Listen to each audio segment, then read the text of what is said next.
Hey, what's up guys? Ace of Spades here, giving you a rundown in Elite Dangerous. This is a getting started video. It's because when I first started Elite Dangerous, it's a very large game, you would say. You could definitely say that. It's all about the universe and traveling through it. If you're contemplating whether you should buy it, you should, because if you like space, then it's your game. Alright, so I'm going to be going over a few things.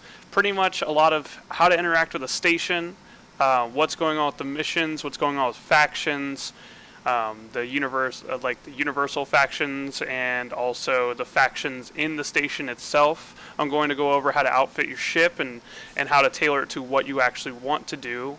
And just going to go over some basic interacting with the game.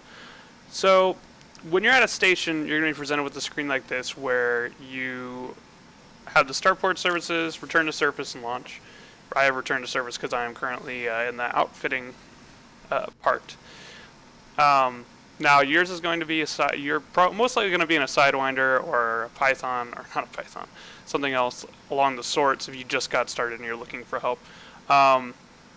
So you have the left panel, which includes navigation, transactions, and contacts.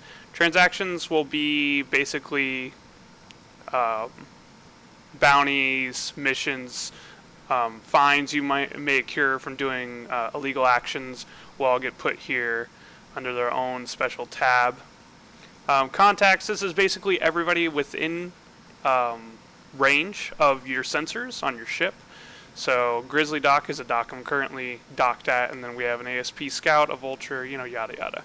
It's basically a quick way of scanning everybody that's around you without actually having to visibly find them, which is nice. Navigation, this one's a little bit tougher to understand. So at the very top of the navigation on the right, it starts with the closest thing that is to you, which in this case it's the star nanomam. And then it goes down from there depending on distance. So this is all the things that are in this current system, because they're all like I don't know what the term for it is. They're all basically, it's like a folder on your desktop. So nanomam is the folder, and the folder holds all these that are in its current system. And then once you get past that, you'll have these, which they have the system icon, which is basically the little circle and all that. It just symbolizes systems. So this is a pretty quick way to find a system that's within range of your jump drive. If you can't jump somewhere and you can see it on this list, it'll say exceeds mass. It just means with your current weight, you can't jump there. And then over here we have set filters, never used it. Reset filters, like I said, never used it. And then galaxy map, that opens this crazy thing you can look at, which includes the entire galaxy. I'm currently on power play, so I'm going to put that back to realistic. And this is basically your galaxy map. I use a controller rather than a keyboard, because I'm like that. But yeah, the galaxy is very, very large, and you can go anywhere. So that's one of the things about this game. When I first picked it up, I was like, this is overwhelming. Where do I go? What do I do? Well, you can do anything. And I chose to go the bounty hunting route, and then the trading route, which I'll explain later. Okay, so here you're in the galaxy map, and what you can do here is you can find other systems, which that's what all these stars are, like DX799 and LHS215. They're different systems, so you can select one, plot a route to it, which just basically plots a simple route to that system doing the jumps that are appropriate for your jump drive. So let's say I wanted to go to Tune. It would take me 2 jumps. I have to go to Ross and then the Tune. Now, it's pretty self-explanatory here. Once you get out of the station, you just align your trajectory to the current system that you're jumping to, and then you go from that system to the next system until you're at your destination. And yeah, I'll show you that now. So I'm just going to go ahead and jump to Tune. Cut here.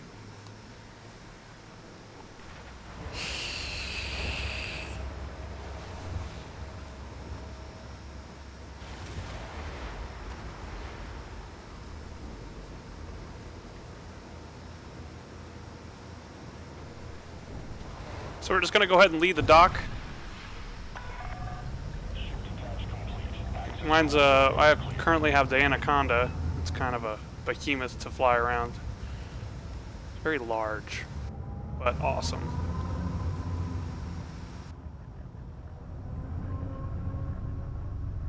Mind your speed and your surroundings. Landing gear retracted. Track the landing gear, and then this was what I was just saying. You align with the trajectory. So in this case, my first jump is to Ross 1057. So I would have to jump there to get to tune.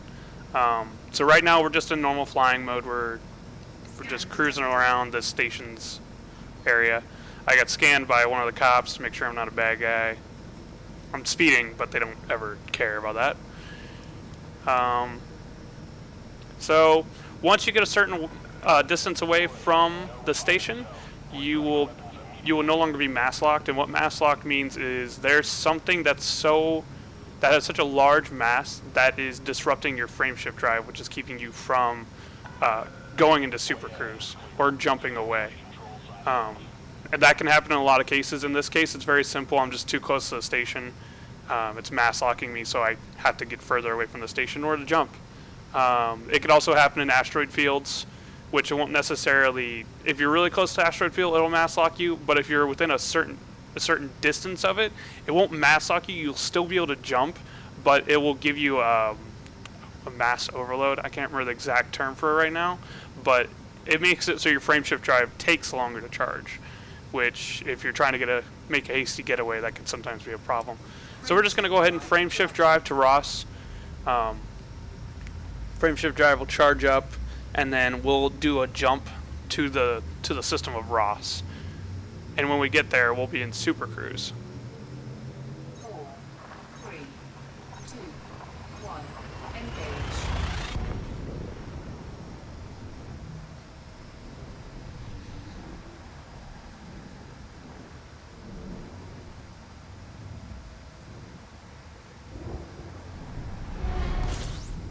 Okay, so we just got to the system of Ross. We're flying to the sun. I have a fuel scoop on my ship, so I can fuel scoop the sun. So like I was saying with aligning the target trajectory, right now visibly, I can't tell. Like I visually can't look out my cockpit window and tell where I need to go, which is what this circle in the bottom left symbolizes. It's a circle with a crosshair in it, and there's a blue circle in it. It's either going to be hollow or it's going to be full. If it's hollow, that means it's practically behind you. If it's full, that means it's in front of you, or more relation to the front of your ship than the rear. As you see me turn towards it, it goes from hollow to solid, and then I can see tune because of its yellow outline. And then I just jump again. Right there, I was super cruising around the system. That is different from just cruising around a station, whereas you're going like 300 meters a second, or in my case, because the ship's slow, 100 meters a second. Whereas if you're in Supercruise, you're going like, I don't know the term, I don't know exact number, but it's basically like 20,000 times the speed of, or 20,000. It's really fast. It's pretty much, let's put it that way. So we're just going to jump over to tune. Now that we've reached the system, I've been to tune before, so I know that there's a station here off of memory. But now that we're in the system, we'll notice that our aligned target trajectory to where we're going is gone, because you have to manually select a place to go. So once you go into a system, you go over to the navigation, and then you can just scroll down and look at the things that are in the system. Tune's Wart is a station, and it's a large station. I don't know what the exact term is for it, but it's a large station. It's not an outpost. So we want to go to Tune's Wart so we can dock. And we'll get another one of the aligned target velocity or vectors, and then we'll align. Now I'm going way too fast, so I'm going to fly past it. And I'm just going to turn around.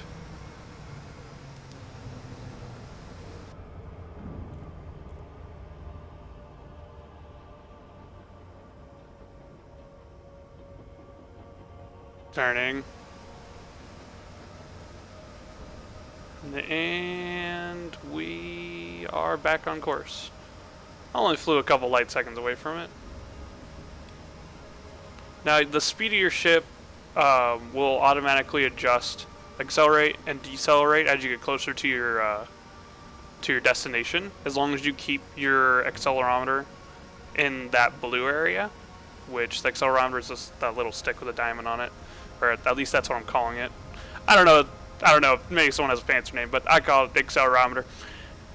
And you just keep it in the blue, and it'll automatically speed up and decelerate. As you can see, I'm getting closer, and I'm losing. I'm slowing down. I was at 2 million meters a second, and now I'm going slower and slower. And then you could tell when to drop out of Supercruise, because a notification, safe disengage ready, will pop up on your screen. You hit Y again, you drop out of Supercruise, and you're now within the area of the ship. And you can't request, you have to request docking in order to dock stations, but you can't request docking unless you're within 7.5 kilometers. So in order to dock, you just go over to the left panel, go over to contacts to find the station that you're trying to dock at in your contacts, click on it, and then request docking. And then we just dock, which I have a docking computer, but it is currently not online.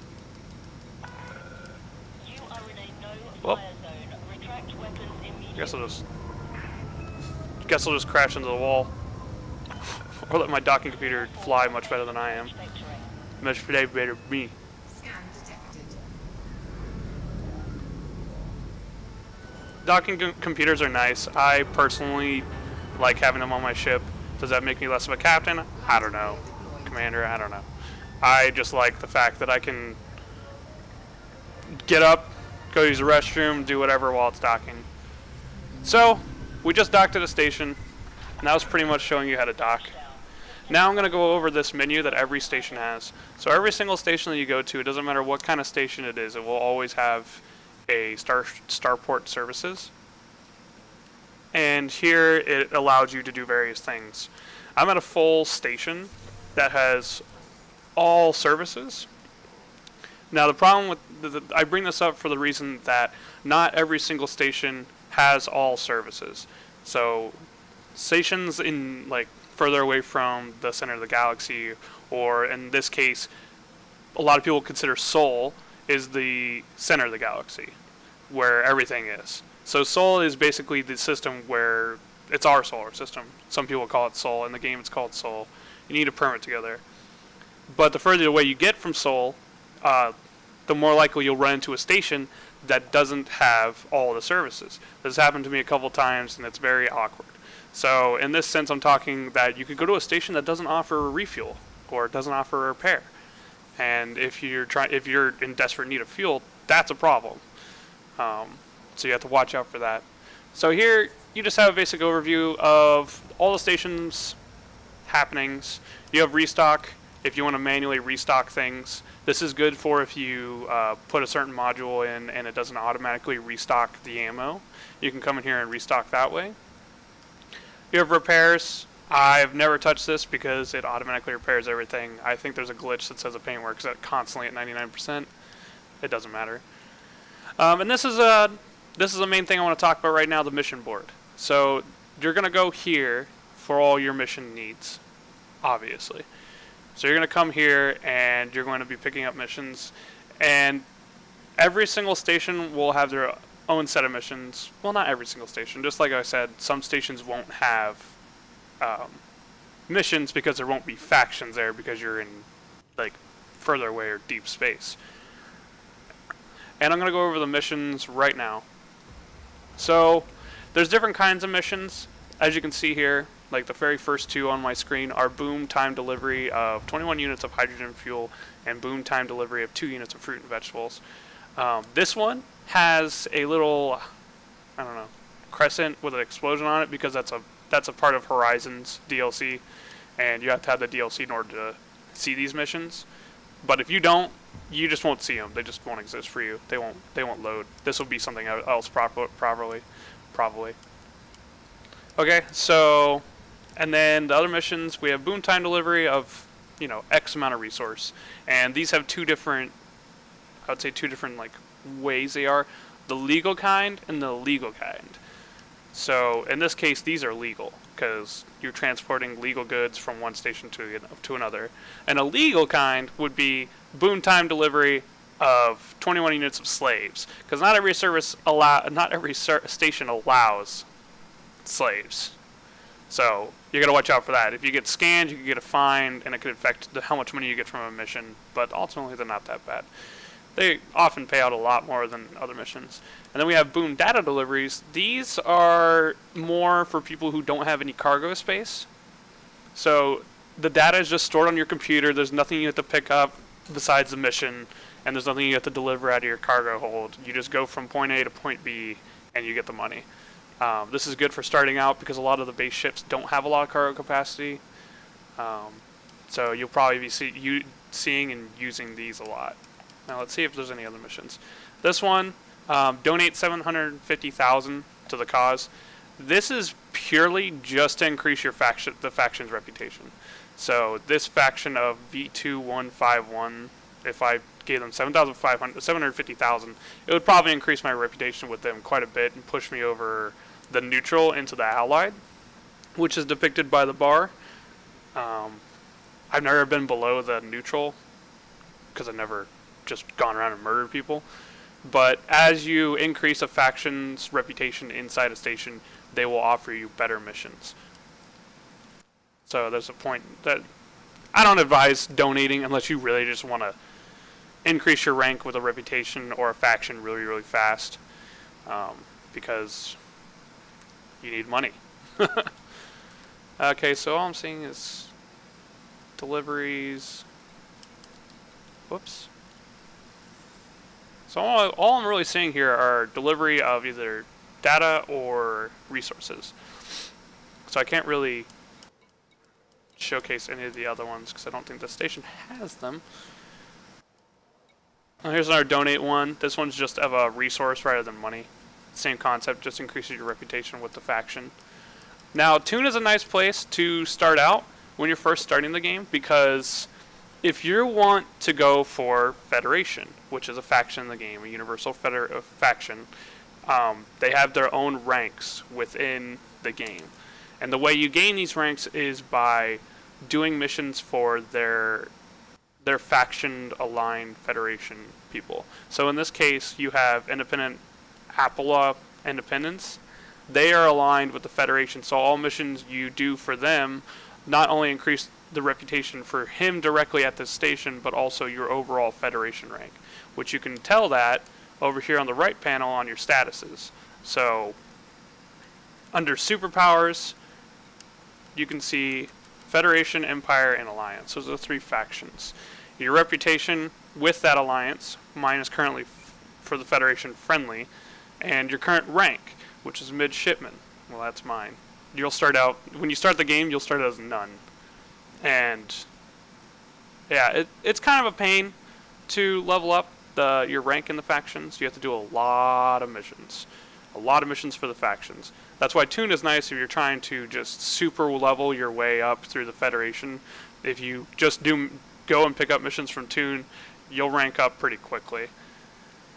The way that the ranking up goes is this is something that I searched the internet a lot for when I started playing, is when you do missions for the Federation, it increases your reputation and your rank. So you'll start out as none, and that bar will go from 0 to 100%. Once the bar reaches 100%, you have to actually go out and you have to find a federal rank up mission. So I can't show you that right now because I am at 10%, but they start spawning once you get to 100%. Now, once you're at 100%, you still gain reputation or gain increase on your rank, even though you haven't ranked up yet. So say you couldn't find one of these missions. You keep doing Federation missions and hope that it shows up, and you do like 20 of them. Well, that experience you would have gotten still goes towards your rank, you just don't see it until you actually level up. So you'll be at 100%, you level up, and then you'll be at 20%. So it's not that bad if you can't find one. But most of the time, the description will say Federal, Navy, something. That's pretty much the baseline of how you would pick out a rank up mission. So as you level up these people at a station, it increases your reputation. They give you better missions. Like in a sense here, it says the minimum reputation has to be cordial, which is the next rank. And once you're cordial, you can then do this mission. And this says ship too large just because I'm an Anaconda. And most likely where this boom data delivery is going is to a station that doesn't have a large landing pad. So that's why I see that. Okay. So I can't see any of the other missions, but I'll try to go over them, just try to touch on all of them, basically. So there's data deliveries, which are these. And then there are the delivery of items, which are these, the legal and the non-illegal. And then there's mining missions. So a lot of times you'll go to a outpost or a station, and then you'll say mining demand for 21 platinum. That just basically means they want you to go out in their current system, find platinum, and then bring it back to them. And that completes the mission. Then there are source and return missions. Now, these are my most despised missions in the game, just because finding commodities in the game can sometimes be a pain in the butt. In the sense that you have to go somewhere else other than the system you're currently in, and you have to find a resource and then return with it. And then that completes the mission. It can take a long time to find the resource you need. Or it could take no time at all. Sometimes you'll get lucky and the station that's giving out the mission also sells the commodity too, which is nice, but very rare. I've never seen that. I've heard of it happening. So then there's another illegal mission called acquisition, and all illegal missions, I should say right now, they have a skull on them, and the skull just means that it's illegal. And the acquisition missions, they basically are tasking you with go find some dude in some system and steal stuff. Just steal it. And you have to do certain things for that mission, such as most of the times you will have to have an interdictor to interdict them out of Supercruise. And then other times you'll have to have a cargo hatch breaker limpet, which is a limpet that you shoot at a target and it hits their cargo hatch and it makes them jettison their cargo. So you'll have to have those for that. And these are all illegal. These are all illegal actions. So if you did this to somebody, like say you interdicted a Type 6 Heavy, you interdicted him, most likely he doesn't have any guns, and you shot a limpet at him, he starts spewing his cargo, you'll then get a fine and be wanted in that system. And from that moment that you do that, there's already cops coming to your location. So you got to move quickly. Pain in the butt. Those are a pain in the butt too, but they're kind of fun because of that. It's crazy. Adrenaline. Assassinations, those are pretty cut dry and forward. They're illegal in most systems unless they're against pirates. Sometimes you'll get them against pirates, and that's basically same concept. You go interdict somebody, but instead of stealing their cargo, you just kill them. They're pretty good for, like in this case, I know I've seen this station, once you get to a certain rank, it'll start handing out assassination missions to go interdict people, kill them, and they're pretty high paying. Okay, so that's pretty much it for the missions. We have community goals. I've never participated in these, ever, because it's just basically community goals are a cumulative of everybody all players in the game that are currently doing this. I know you can get quite a bit of stuff from them. I just never have done them. I just never wanted to. Okay. Next thing I'm going to go over is the contacts. So every station will have contacts. Well, not necessarily every station. Similar to the same concept where if the station doesn't have refuel, probably doesn't have contacts or a mission board. So a local security office, this is where you would go in case you accidentally shot somebody on accident and you need to pay a fine. You'd pay it here. If you killed somebody that had a bounty, you would come and redeem it here. And then trade dividends. I don't know what that one is. Never seen that one. Combat bonds, this is for if you kill somebody for your faction, you can come redeem the combat bond here. So when you're aligned to a faction, you pledge your allegiance to a faction. You kill someone of the opposite faction, you can come here. It'll give you a combat bond. You come here to redeem it. Basically, any station that's currently aligned with a faction that you are aligned with, you can go there to redeem combat bonds. Black market, that's in case. I actually don't know about that one. I've never picked up illegal goods and tried to sell them. I just find it entertaining that your guy is basically standing on top of his ship yelling at people, I want to sell illegal goods. I find that very funny. Power contact, this will appear when you have a pledge your allegiance to a faction. It just basically says what you're currently trying to do. Oh, cool. I got 1,000 credits for being rank 1, rank 2. These are just what your faction's currently trying to do, and yeah. Pretty cut. This one's pretty cut forward and simple. Cut forward and simple, yeah. Okay, next thing I'm gonna go over is a big one, outfitting. So not every station has outfitting. Some stations will, some stations won't, and every station offers different modules that they sell. So sometimes it requires jumping around to different systems if you're looking for that one specific module. Now, for all these things that require different places to go, like finding different modules, or finding a commodity in the universe, or finding a specific item, there's a resource called EDDB.io. I will link it in the description. It gives you all the tools you would ever need to find that specific thing in a specific system based upon where you currently are. So in the sense of you're stranded out and you have one jump left on your ship. You have enough fuel for one jump. And you need to make that jump count, so you need to find a system that you can jump to that has a station. You could use EDDB.io to find that station. Okay, so here we are. I have my Anaconda, and this is the way it goes. Mine's going to look a lot more complicated just because I have a lot more spaces for things, but it's pretty much the same concept. If you're in a Sidewinder, you're going to have 2 hard points, whereas I have 7. So once you come in here, you'll see your hard points. On a Sidewinder, I believe you start out with 2 pulse lasers. Pulse lasers are probably my favorite weapon in the game, just because they do a lot of damage. They're really good.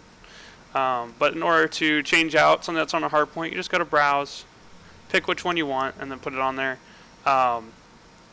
Each hard point has their own class that they can mount.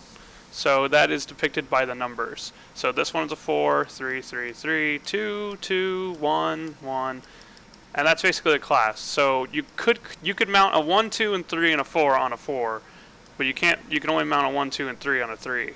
So you can mount whatever you want on the larger ones, but you can only mount that specific class for the smaller ones. It's pretty self-explanatory, really. So in this case, I have a huge hardpoint, which is the largest hardpoint in the game. Unfortunately, oh no, this system does sell them. So the way you can tell what class it sells by the circles next to each of the, or above on the picture for each of the guns.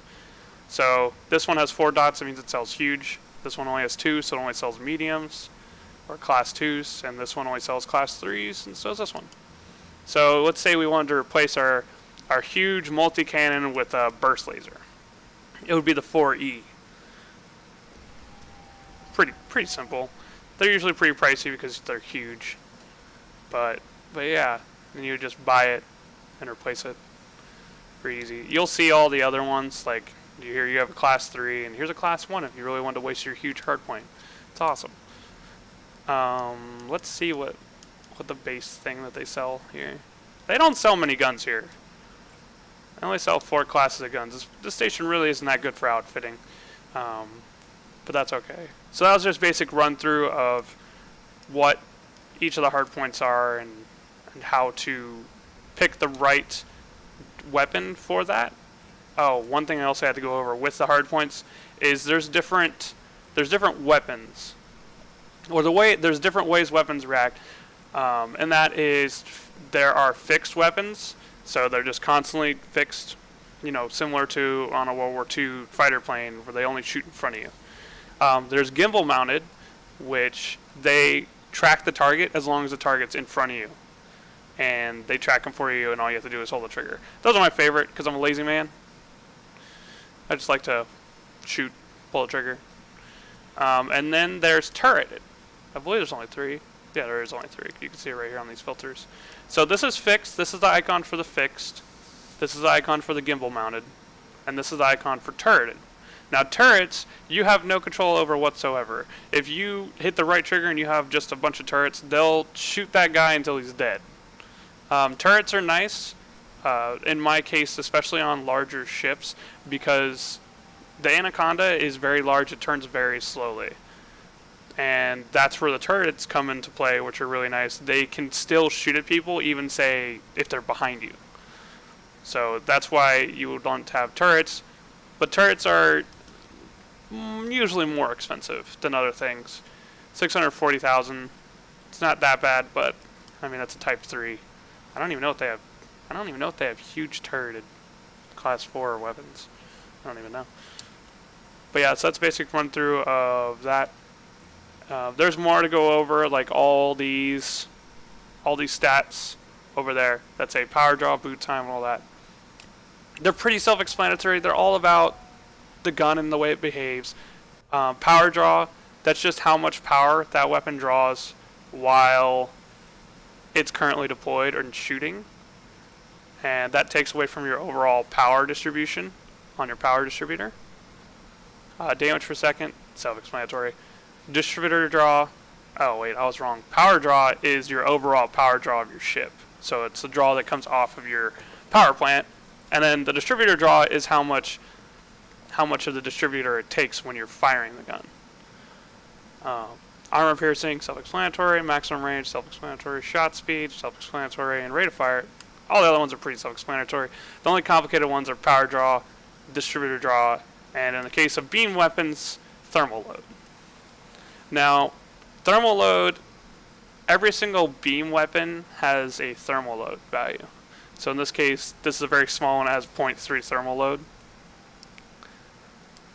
And basically, your ship has a maximum thermal load it can handle before it starts overheating.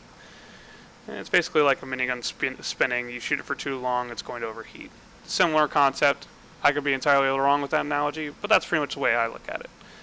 So in this case, like I have a ship that has 7 hardpoints. I don't want to put 7 beam weapons on all the hardpoints because it would thermal overload like instantly. Okay, so that's a basic basic overview of hardpoints. Utility points, much easier. They're just utility mounted items.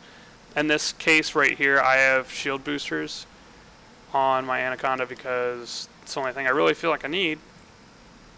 But there's other things like cargo scanners, for in the sense if you were a pirate and you just were running around interdicting transporters and stealing their cargo, you need a cargo scanner to scan their cargo before you even interdict them to make sure that they have stuff that's worth it. ECMs, it's just electronic countermeasure. It will cause the guidance for missiles and torpedoes to go out of whack and miss you. Kill warrant scanners. Now these are really important if you decide you want to be a bounty hunter. They just give you that little bit more money, because the way these work is when you find somebody that's wanted, what you'll do is you'll pull out your kill warrant scanner and scan them. And what this does is it scans them for all their bounties that they have in all the systems in the galaxy. So when you kill them, you'll not only get the bounty for the current system that they're in, but you'll get the bounty for every system that they're in. These are imperative if you're bounty hunting in an anarchy system, because in an anarchy system everybody's just lawless, whereas they could have a bounty, and in order to find the bounty and make them wanted, you'd have to use a kill warrant scanner to scan them. Okay, shield boosters. These are pretty much what I use just on my Anaconda. All it does is boost your shield's integrity. So, you know, the A will boost my integrity of my ship's shields by 48, which is pretty nice. That's pretty much all you need on your Anaconda. I think the Sidewinder has 1 or 2 utility mounts. That isn't all the utilities. There is more. That's just currently what's at this station. And right now I can't remember the other ones off the top of my head. I know there's a chaff launcher, which basically makes gimbal mounted and rockets go crazy. There's other ones. Core internals. This one's all the core items to your ship. So you have the armor of your ship, which is the very first thing, and unfortunately this station doesn't sell any, but you can upgrade this to have better hull integrity. So that's something, if you're doing strictly fighting, you'll want to do. Power plant, self-explanatory. It just provides power. It's the overall power that is provided to your ship. So mine is an 8 class. So I could put 8 class power plant here. And it provides a power of 30. I'm currently over my power draw by 30.72 while my weapons are drawn out, which is bad, but I just disable a couple modules and I'm fine. Thrusters, thrusting around, simple enough. This ship doesn't really sell anything, honestly. Frame shift drive. Now, the frame shift drive is really, really important because it basically determines how far you can jump with one jump. The higher the rating, the better it's going to be. So right now I have my current jump range is 19.02 with no cargo, full fuel, and then 16.31 is full cargo, full fuel. That's pretty much how those numbers work for your jump range. And you just find a better jump drive. This one's worse, so we're not going to do that. Life support. Now, this isn't really that useful of an item. You pretty much always want to get the D class because it's the lightest out of all of them. I'm pretty sure for every class of life support. And the reason why you want to do that is because depending on how much your ship weighs depends on how far you can jump with your frame shift drive. So you want to try to get the lightest components when you can, or skimp out on them when you can. So I got a 5D. Usually most ships they'll give you get a 5E, and you can upgrade to a 5D for like 100,000, and it weighs like, I think mine, the 5E on this ship weighed 20 tons, and then the 5D weighed 8. So it was a pretty nice change. The power distributor. Fortunately, the ship doesn't sell any of these, but the power distributor is basically, it controls how much you can draw power while firing your weapons. So the better your distributor, the longer you can fire. Sensors are, in my opinion, pretty much useless. I mean, you can get sensors to see further away, but like in this case, this 8C, it lets me see emissions from 6.4, whereas my 8D does 5.76. So it basically makes it so you can see targets further away from your ship. This is okay, I guess, if you're really just hanging out in a resource extraction site waiting to kill people and you're trying to find bounties. That's okay. But for normal things, I don't really find it's worth it because like my 8D weighs 64 tons. Whereas the 8C weighs 160. I'd rather just save that weight so I have a further jump range. Like, look how much it decreases my jump range when I go to the 8C.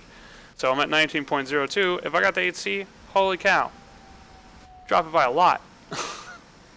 So no. Screw sensors. Fuel tank, you can never change this. It's always going to be the same. It's the maximum fuel tank you can put on your ship. You can change it. You can downgrade it to a lower fuel. I just don't know why you'd want to do that. But you can. But it always comes equipped with the best fuel tank you can put there. Okay, now here comes the meat and potatoes of your ship. This is where you get most of your changes, where you fit your ship for what you want to do. For the Anaconda, it has a lot of optional internals. I think the Sidewinder has 3. So if you're starting with the Sidewinder, you only see like 3. And same concept as I was talking about earlier. Every piece has a class, so in the sense of it goes from highest class to lowest class. So my highest class optional internal is a 7B, and I have one of those. And the worst one is I have a 2. So, I mean, ignore the planetary approach suite. That's on every single ship. You can't change it. It's always going to be there, so just ignore it. In some cases, I've had it crash my game when I open it, so just avoid that one. I'm sure they fixed that bug, but I just don't even click on it anymore. In most cases, with most ships, when you get them, they'll have their shield generator in the second best spot. If you're fighting, you want to change that to the best spot. So when I bought this ship, it was in the 6. So I sold it and put it in the 7. In order to move it, you have to sell it first. And this ship, what I was really going for is I wanted to be a combat ship where I murder the crap out of people, but I also still wanted the option of carrying a lot of cargo if I really wanted to. So I have a cargo space of 192 with 4 different cargo racks. So the 364s and the 32. And then I have a fuel scoop, which makes it so I can fuel scoop stars, so I don't have to go to station to get fuel, which is clutch. You don't really know how good that is until you have it and you're trying to trade or something. And then because I'm a combat ship, I have a couple hull reinforcements to make my integrity of my ship stronger. Just in case my shields go down and I start getting murdered, I have time to get out, jump away. Auto field maintenance, what this does is it automatically repairs damage modules on your ship, so as they get damaged, this will repair them automatically. And then in my docking computer, like I said, you don't have to have this if you don't mind docking every single time you go to a station. I don't hate it, I just get tired of doing it, especially with a large ship like an Anaconda. Very large. So let's just look at what this station's selling. So this is where you would buy your interdictors and all the stuff I was talking about earlier. Here's an FSD, a frame shift drive interdictor, and it's pretty simple. The higher grade, the further away, and the facing limit increases. So, and the less power draw it is. Fuel scoops, this is where you get your fuel scoops. That one sucks. My opinion, don't bother getting a fuel scoop unless it's at least a 4 class. Like this one's selling a 1 class. Terrible.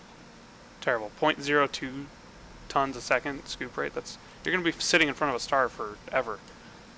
Then we have hatchbreaker limpets, and that's what I was talking about earlier, where you'd want to interdict somebody for their cargo. You would shoot the hatchbreaker limpet at their cargo, and it would bust open and shoot their cargo everywhere. Hull reinforcements. This is where I buy my hull reinforcements. They go in different grades of how well they reinforce your hull. So this one's a 5D. It would add 390 to my hull, which is pretty nice. Planetary vehicle bays. If you have Horizons, this is where you would buy a bay to hold your little rover. I don't really see a point in getting such a rating vehicle hangar unless you're really, really, really, really focused on landing on planets. Because I drove around a planet for like 30 minutes and I had one break, but I was like, after the 30 minutes, I was like, I'm out. So I would say the highest grade you would get is like a 2 or a 4 to get 2 vehicle slots, so you could have 2 vehicles just in case. Refineries. This is for if you're mining. If you're mining, you need a refinery because as you pick up chunks of asteroids, it refines them into the minerals that you pick up. So you would have to have one of these if you decided you wanted to mine. Shield generators. This is where you'd buy your shield generator. It's always been interesting to me that they put the shield generator under optional. Oh, well, not really, because you necessarily don't have to have a shield. Stellar body scanners. This is if you want to be an explorer in a sense. It's a good way of making additional cash if you're jumping around a lot, because all you do is jump into a new system. You give it a scan. It scans everything, and then you go and you sell the charts for that system. So it's a good way of making some extra money. And this isn't all the optionals. There's more, like shield cell banks, all that good stuff. But this is just a basic overview. This station doesn't have everything. I know that. And livery, it's like paint jobs. This is all pay out of your own pocket for stuff. I've never bought any of these. You can browse. It's like, yeah, buy in-game extras.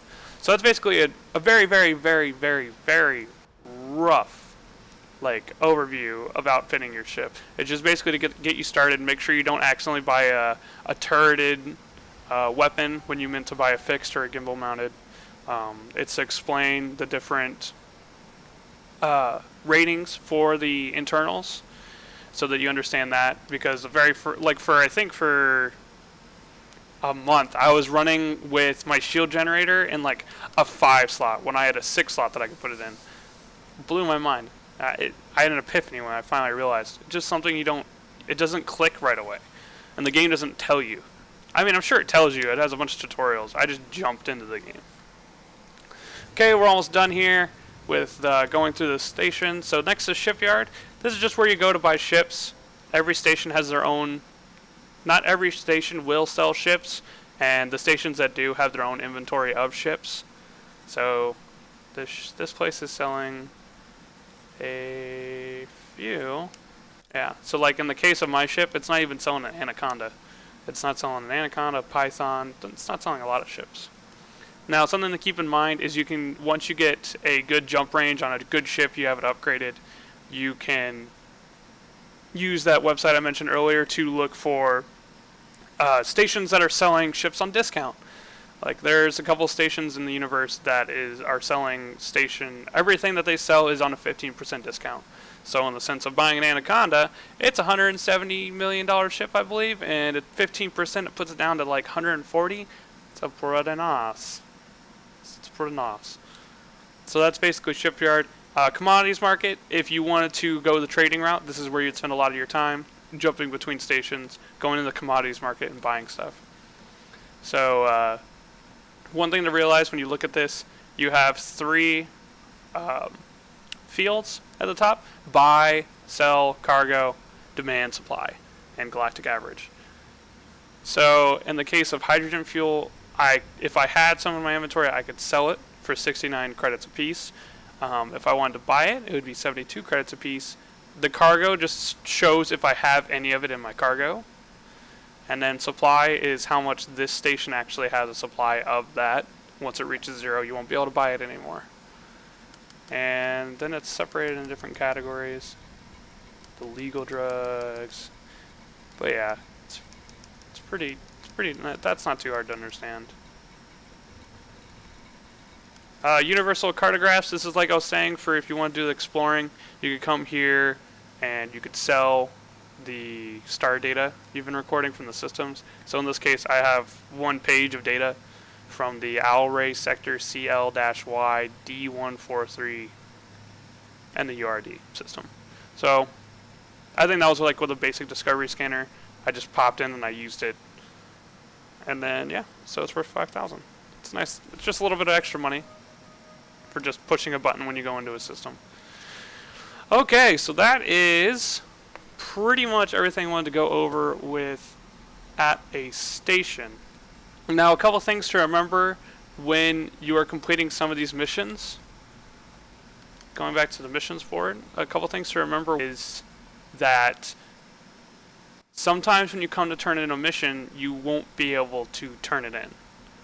Like, you'll have the mission, you'll be at the right place, but it won't appear here.